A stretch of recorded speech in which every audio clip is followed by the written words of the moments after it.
ఇంతవరకు ఏం చదువుకున్నాం అంటే మనం చదువుకున్నది చాలా తక్కువ.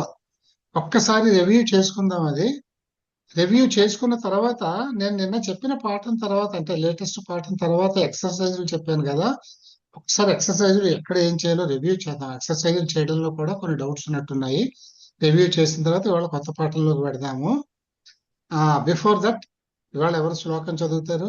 అంబోజినీ వన విహార విలాసమేవ హంతస్య హంతు నితరాం కుపితో విధాత నత్వస్య దుగ్ధ జలభేద విధౌ ప్రసిద్ధాం వైదగ్య కీర్తిముపహర్తుమసౌ సమర్థః.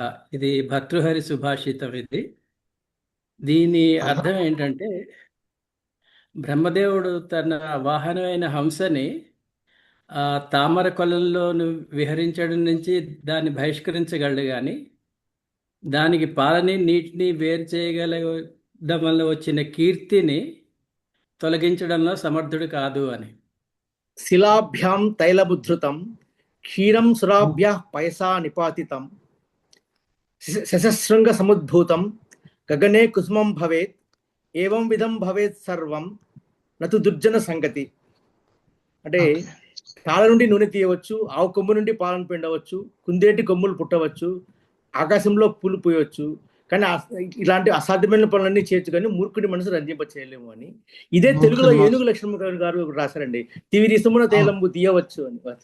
మనం ఏం చదివాము అని అంటే, మనం మొదలు పెట్టింది మాటల ప్రకారం చూద్దాము.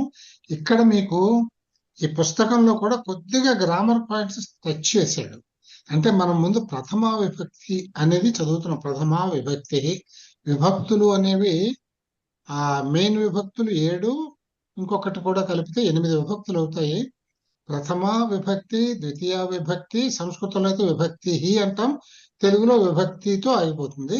సో ప్రథమా విభక్తి, ద్వితీయ విభక్తి, అలాగే తృతీయ, చతుర్థి, పంచమి, షష్ఠి, సప్తమి, 7 విభక్తులు మెయిన్ విభక్తులు. 8వది సంబోధన ప్రథమ, అది ప్రథమాలోకి వస్తుంది కానీ సంబోధన అన్నమాట అది.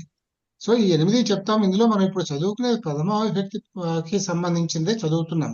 విభక్తులు ఏమిటి అనేది తర్వాత చూద్దాం, మొత్తం ఇప్పుడే వద్దది. సో ధ్యానైన పట్టంతో అని ఇక్కడ ఇవనే ఇచ్చాడు. ఇందులో మనం ఏం చెప్పాం? సర్వనామాలు. తర్వాత ఏమో భాషా భాగాలు 5 ఉన్నాయి కదా మనకి, నామవాచకం సర్వనామం తెలుగులో, అలాగే సంస్కృతంలో కూడా ఉన్నాయి. నామవాచకం సర్వనామం ఇక్కడ కూడా ఉంటాయి. సో ఈ సర్వనామము అంటే కామన్ గా చెప్పేటటువంటి పదాన్ని సర్వనామము అని అంటాం. అంటే జాతిని ఉద్దేశించేదాన్ని సర్వనామము అని అంటాం. ఒక పర్టికులర్ పర్సన్ ని, ఒక పర్టికులర్ వ్యక్తికి ఉద్దేశించి చెప్పేదాన్ని మనం ప్రాపర్ నౌన్ నామవాచకము అని అంటాం. వాచకము అంటే మాట, నామవాచకం అంటే పేరు చెప్పేటటువంటి పదము అని అర్థం. సర్వనామము అంటే అన్నిటికీ కలిపి పిలిచేటటువంటి పేరు అని అర్థం. ఈ సర్వనామంలో మనం ఏతత్ అంటే ఇది, మనం ఇది అని అన్నప్పుడు జనరల్ ఆ ఇది ఏదైనా కావచ్చు. ఆ ఇది పువ్వు కావచ్చు, కుర్చీ కావచ్చు, మనిషి కావచ్చు, ఏదైనా కావచ్చు అనమాట. అంటే ఏతత్ పదం మనం చూసాం ఈ సర్వనామ శబ్దంలో. ఏతత్ అనేది మూల శబ్దం అనమాట. ఏతత్కి ఉండేటటువంటి శబ్దాలు రూపాలు ఎలా ఉంటాయి అంటే, పుల్లింగంలో ఇక్కడ మళ్ళీ లింగాలు కూడా చెప్పాడు చూడండి, కొద్దిగా గ్రామర్ కూడా టచ్ చేస్తున్నాడు ఇక్కడ కూడాను. ఆ పుల్లింగంలో, స్త్రీలింగంలో, నపుంసకలింగంలో 3 లింగాలు అంటే ప్రథమా విభక్తి 3 లింగాలలో 3 వచనాలలో ఏతత్ అనేటటువంటి సర్వనామ శబ్దం గురించి ఎలా వస్తాయి అని చెప్తున్నాడు. ఏతత్ సర్వనామ శబ్దానికి పుల్లింగంలో ఏషః, ఏషా, ఏతత్. ఈ ఏతత్ అనేది యాజ్ ఇట్ ఈస్ గా మనకు నపుంసకలింగంలో కనిపిస్తుంది. ఇదే మూల శబ్దం అన్నమాట. ఈ ఏషః, ఏషా, ఏతత్ ఇది ఏకవచనం, ఒక్కల గురించి చెప్పేటప్పుడు. అదే ద్వివచనం అయితే ఏతౌ, ఇక్కడ ఏషఃకి ఏతౌ, ఏషాకి ఏతే, ఏతత్కి ఏతే. ఈ 2 ఏతేలే ఉన్నాయి చూడండి. ఈ ఏతే ఇక్కడ మీరు ఏతే పుష్పే అన్నారనుకోండి, అప్పుడు మీరు ఏమనుకోవాలి? పుష్పే అనేది పుష్పం మనకి తెలుసును కనుక అది నపుంసకలింగ శబ్దం కనుక ఆ ఏతే నపుంసకలింగంలో ద్వివచనం ఏతే అని మీకు అర్థం అవ్వాలి. ఏతే పుష్పే అంటే. అదే మీకు ఇక్కడ స్త్రీలింగంలో ఏతే అని ఉందనుకోండి, నది, నద్యౌ, నద్యః అనుకున్నాం కదా. సో నద్యౌ అని ఉందనుకోండి, నది స్త్రీలింగ శబ్దం అని తెలుసు మనకి. అందుకని ఏతే నద్యౌ అని కనిపిస్తే అక్కడ ఏతే స్త్రీలింగ ఏతే అనుకోవాలి, ఇట్లా గుర్తుపెట్టుకోవాలి. అలాగే ఇక్కడ ఉంది ఏతే బాలకాహ అన్నాను అనుకోండి, బాలకాహ అనేది పుల్లింగ బహువచనం. ఈ 3 ఏతేలే ఉన్నాయి. సో తర్వాత మాటని బట్టి అది పుల్లింగ బహువచనమా, స్త్రీలింగ ద్వివచనమా, నపుంసకలింగ ద్వివచనమా మీకు అర్థమవుతుంది కదా ఇప్పుడు నేను చెప్పిన దాన్ని బట్టి అది. అలాగే బహువచనంలోకి వస్తే ఏష, ఏతౌ, ఏతే.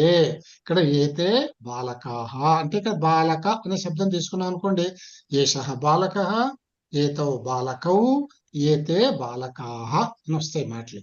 అలాగే స్త్రీలింగంలోకి వెళ్తే ఒక నది అనే తీసుకున్నాం అనుకోండి, ఏషా పునః ఆకారాంతం తీసుకుందాము, కమలా, ఏషా కమలా, ఏతే కమలే. ఈ కమల అంటే నా ఉద్దేశం ప్రాపర్ అవునండి, కమలం కాదు.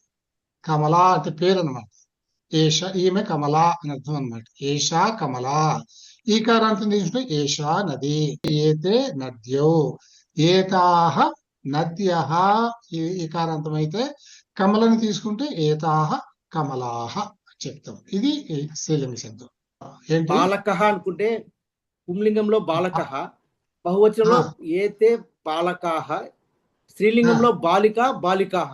స్త్రీలింగంలో బాలిక బాలికాహ. అర్థమైందా? చెప్పండి, మళ్ళీ మీ డౌట్ ఇంకోసారి చెప్పండి, పర్వాలేదు. అర్థమైంది. అంటే బాలకాహ అని వస్తుంది పుంలింగంలో అయితే, ఇక్కడ బాలికాహ అని వస్తుంది. అంటే సంబోధనలో ఏతే ఏతాహ అది తేడా. ఏతే బాలకాహ, ఏతాహ బాలికాహ. బాలికాహ అంటే ఏతాహ స్త్రీలింగ బహువచన శబ్దము అనమాట. సో నపుంసకలింగంలో ఏతత్ తీసుకుంటే ఫలమో పుష్పమో ఏదో తీసుకోండి. ఏతత్ ఫలం, ఏతే ఫలే, ఏతాని ఫలాని. సో ఇది మీకు అర్థమైపోయింది కదా. అప్పుడు మీకు తత్ శబ్దం, ఇప్పుడు ఏతత్ అంటే దగ్గరగా ఉండేది, ఇది దిస్ అని అర్థం. తత్ అంటే దట్, దూరంగా ఉండేదాన్ని దట్ అంటాం, అది అని అర్థం అనమాట.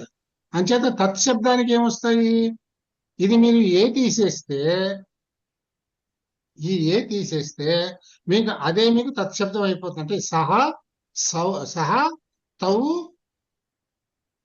తే, సహ తౌ తే. ఇక్కడ సా తే తాహ. ఇదేమవుతుంది చెప్పండి. ఏ తత్ అనే శబ్దం చూసాము సర్వనామాల్లో, ఇక్కడ తత్ అనే శబ్దాన్ని చూసాము. ఇప్పుడు కిమ్ అనే శబ్దం వాడాల్సి వస్తే కిమ్కి ఏమొస్తాయి పుల్లింగంలో, ఇక్కడలాగానే అహ, ఔ, ఏ అదేమో మారదు. అలాగే ఆ, ఏ, ఆహా ఇది కూడా మారదు. ఇక్కడ కూడా కిమ్, కే, కాని అంటే ఏ, ఆని. ఇక్కడ ఏతత్ బదులు కిమ్ అనే శబ్దం మనం తీసుకున్నాం. కిమ్ ముందు పెడితే అది క్వశ్చన్ అవుతుంది అని అర్థం చేసుకోవాలి మీరు. అది అప్పుడు దానికి అర్థం అది నపుంసకలింగం అని అది చూడకూడదు. అది గుర్తుపెట్టుకోవాలి మీరు. ఏతత్ కిమ్ అన్నప్పుడు అది నపుంసకలింగ శబ్దం, ఏతత్ నపుంసకలింగ శబ్దం కనుక కిమ్ అనేది నపుంసకలింగ శబ్దం. కిమ్ ఇప్పుడు కిమ్ ఏషః పుష్ప, ఏషః బాలకః అంటే ఏమిటి, వీడు బాలుడా. అప్పుడు కూడా ఏమిటని అంటాంగా, ఆ కిమ్ క్వశ్చనార్థం, అది ప్రశ్నార్థకమే తప్ప నపుంసకలింగ శబ్దంగా తీసుకోకూడదు అక్కడ దాన్ని. సో కిమ్, కే, కాని అంటే ఏ, ఆని, కిమ్, కే, కాని. ఇంతే మనం చదువుకున్నది. ఇంతవరకు మనం చదువుకున్నది ఇంతేనండి, ఇంకేం చదవలేదు మనం. ఈ కాస్తే మనం చదువుకున్నది 50 పేజీలు అయిపోయింది అప్పుడే. చూడండి ఇక్కడ ప్రథమ విభక్తిలో ఇక్కడ ఒక ఉదాహరణ చూపించాడు. బాలక శబ్దం తీసుకుంటే ఇక్కడ బాలక, బాలకౌ, బాలకాహ. అయితే ఇక్కడ ఏషః వచ్చినప్పుడు ఏషః, ఏతో, ఏతే అని వచ్చింది, అంతేగాని ఇక్కడ ఏతాహ రాలేదు, గుర్తుపెట్టుకోవాలి మీరు. ఏతాహ అంటే స్త్రీలింగంలో బహువచనం అవుతుంది, ఏతే అంటే పుల్లింగంలో బహువచనం. ఇక్కడ ఏతే వచ్చింది కదా అని బాలక, బాలకో, బాలకే అని పొరపాటు పడకూడదు. ఇది బాలక. ఈ శబ్దానికి ఉండేటటువంటి రూపాలు వేరు, సర్వనామ శబ్దమైనటువంటి ఏతత్ శబ్దానికి ఉండేటటువంటి రూపాలు వేరు, అది గుర్తుపెట్టుకోవాలి. అలాగే బాలికకి బాలికే, బాలిక్య, బాలికే, బాలిక, బాలికే, బాలికాహ. అలాగే నది, నది, నద్యౌ, నద్యః హ్రస్వము. పుస్తకం, పుస్తకం, పుస్తకే, పుస్తకాని. ఇది నపుంసకలింగ శబ్దం. ఈ స్త్రీలింగ శబ్దాల్లో ఆకారాంతం, ఈకారాంతం చూపించాడు. పుల్లింగ శబ్దం విసర్గతో వచ్చేది చూపించాడు. నపుంసకలింగ శబ్దం అమ్మని వచ్చేది చూపించాడు. సో ఇంతేనండి మనం చదువుకున్నది. ఈ ఎక్సర్సైజులు చూడండి, ఇందులో ఏం చెప్పి, చిత్రానుసారం ప్రశ్నం ఉత్తరం చ లెఖంతో. చిత్రాన్ని చూసి ప్రశ్న జవాబు ఫ్రేమ్ చేయమన్నాడు. ఇక్కడ ఏం చేయాలి మనం, దీన్ని ఏమనుకుంటారు, ఏదో పుష్పమో కమలమో ఏదో నపుంసకలింగ శబ్దం అనుకుందాము. అనుకున్నప్పుడు ఇక్కడ ప్రశ్న ఏమని వస్తుంది, ఇక్కడ రెండు ఉన్నాయి కనుక ద్వివచన రూపంలో వాడాలి. ద్వివచన నపుంసకలింగం ఏముంటుందండి చెప్పండి. ఏతే ఏతత్ కే ఏతే కే ఏతే ఏతే కే ఏతత్ ఏతే కే ఏతే కే ఏతే ఏతే పుష్పే ఫలం ఉందనుకోండి, ఇక్కడ మూడు ఫలాలు ఉన్నాయి అంటే అది బహువచన రూపం వాడాలి. ఇక్కడ ప్రశ్న ఏమొస్తుంది? ఫలం అనుకుందాం దీన్ని. ఇక్కడ ఏమనాలి? తాని కాని తాని కాని ఆవిడ కరెక్ట్. ఎందుకు తాని అంది? ఇది దూరంగా ఉంది పక్కన ఉంది. దూరంగా ఉంది ఇది దూరం ఉంది. దూరం అంటే ఉంది ఏ తత్తు లాగా. అందుకని ఇక్కడ ఏ తత్తుకి ఏమొస్తుంది? మీకు అక్కడ తత్తు వచ్చింది. తత్తుకు చివరి ఏమొస్తుంది? తాని వస్తుంది కదా. ఏ తాని తాని తాని రాదు. కాని ఇవన్నీ తాని దగ్గరవి. కాని తాని తాని కాని తాని ఫలాని. తాని ఫలాని ఆ, ఏతౌ ఏతౌ కౌ ఉన్నది ఇక్కడ. ఏతౌ ఇక్కడ కౌ ఏం- ఏతౌ ఆ. అధ్యాపకౌ ఏతౌ కౌ ఏతౌ అధ్యాపకౌ. తౌ కౌ ఆన్సర్ తౌ ఛాత్రౌ ఛాత్రౌ తౌ ఛాత్రౌ తౌ బాలకౌ. ఏదైనా ఛాత్రౌ విద్యార్థులు బ్యాగులు వేసాడు కనుక బాగుంది. అలాగే ఇక్కడేమో చాలా ఉన్నాయి కనుక ఇవి మాలా బహువచనం. అంటే స్త్రీలింగ శబ్దం. అంచేత స్త్రీలింగ శబ్దం ఏమొస్తుంది? కాకే కాహ కదా. అంచేత ఇక్కడ దగ్గరగా ఉన్నాయి కదా, ఏతాః ఇక్కడ ఏం- కాః Correct. ఏతాః ఆ, మాలాః ఏతాః కా వస్తుందా కాహ వస్తుందా? ఏతా కా రెండు. వస్తుంది కదా, కాహ రాదు. ఏతా కా ఏ- వస్తుంది కదా. కా కే కాహ ఏతాః కాహ ఏతాః మాలాః. ఏమండి? Are you clear? Yes uncle ఏతాః మాలాః. ఇప్పుడు ఇక్కడ ఏం చెప్పాలండి? తౌ కౌ తౌ Answer? మయూర తౌ మయూరౌ అయిపోయింది. అంతే. ఇంకా ఇలా మీరు ఇవన్నీ రాయండి. మీరు ఇవన్నీ రాయొచ్చు. ఇంకో ఎక్సర్సైజ్కి వెళ్దాం. Next exercise. ఇవన్నీ అటువంటివే కదా. సో ఇక్కడ మీకు ఇక్కడ చూడండి, ఇది డౌట్ వచ్చే అవకాశం ఉండొచ్చు మీకు. ఇక్కడ 45 మాటలు ఇచ్చాడు. ఇక్కడ కొన్ని బాక్సెస్ ఇచ్చాడు. 5 మాటలు ఉన్నాయి ఒక్కో బాక్స్. ఇప్పుడు ఏషః సహ ఇక్కడ గుర్తుపెట్టుకోండి. ఇక్కడ అర్థం ఆబ్లిక్ వేసాడంటే ఇట్ కెన్ బి ఏషః ఆర్ సహ అని. దీని గురించి పెద్ద అక్కర్లేదు. మీకు ఇక్కడ తెలియాల్సిందల్లా ఏంటంటే ఇది పుల్లింగ ఏకవచన శబ్దం. ఏతౌ తౌ ఏతేతే పుల్లింగంలో ఏకవచన ద్వివచన బహువచన శబ్దాలు, స్త్రీలింగంలో ఏకవచన ద్వివచన బహువచన శబ్దాలు, నపుంసకలింగంలో ఏకవచన ద్వివచన బహువచన శబ్దాలు. వాడి ఉద్దేశం ఈ 45 మొత్తం 9 బాక్సులు. 9 బాక్సుల్లో 9×5 45 మాటలు వస్తాయి. ఆ 45 మాటలు ఇది ఇచ్చాడు. ఏ మాట ఏ బాక్స్ లోదో పెట్టాలి. అంటే ఉదాహరణకి ఇక్కడ ఛాత్రౌ ఇదేంటి చెప్పండి వెంటనే నాకు మీరు.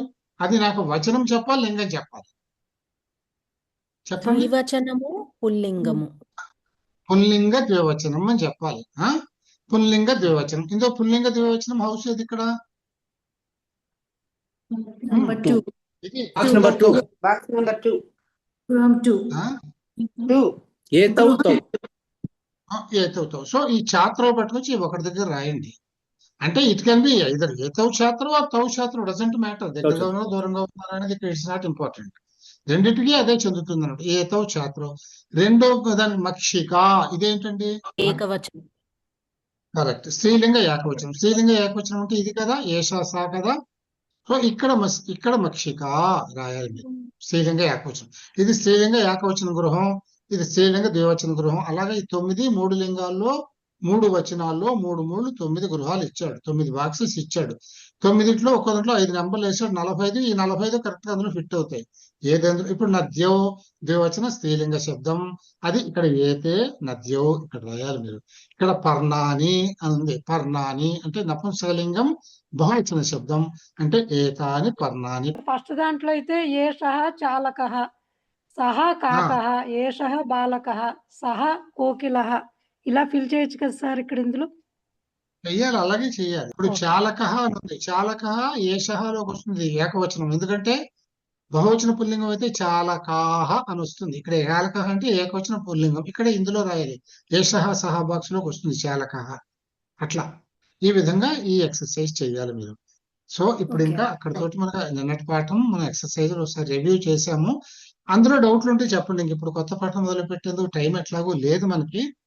ఇది ఈ కిమ్మ ఆమునా నేను చెప్పాను. ఇంకా అదే ఉంటుంది ఇక్కడ. ఇంకెక్కువ టైం లేదు. దీని గురించి మనం చదవలేము. ఇందులో ఇంకేదైనా డౌట్లు ఉంటే అడగండి పై దాంట్లో. Today's class will be over with that. చాలన్యః ఎక్కడ వస్తుంది అని అడుగుతుంది. 37. ఏది 37 చాలన్యః. చాలన్య అంటే చెప్పండి చాలన్య అంటే ఏమిటి? హ్రస్వం ఉండి యహ ఉంటే ఏమిటండి ఇది? ఈకారాంత స్త్రీలింగ శబ్దానికి బహువచన రూపం చాలన్య. అంటే చాలని, చాలన్యౌ, చాలన్య అంటే స్త్రీలింగ బహువచన శబ్దము. అంటే 6వ బాక్సులో వస్తుంది అది. ఏతాహ చాలన్య అన్నమాట. తాహ చాలన్య, ఎనీథింగ్ ఇట్ కెన్. ఓకేనా? చాలని, చాలన్యౌ, చాలన్య అది ఆ శబ్దం.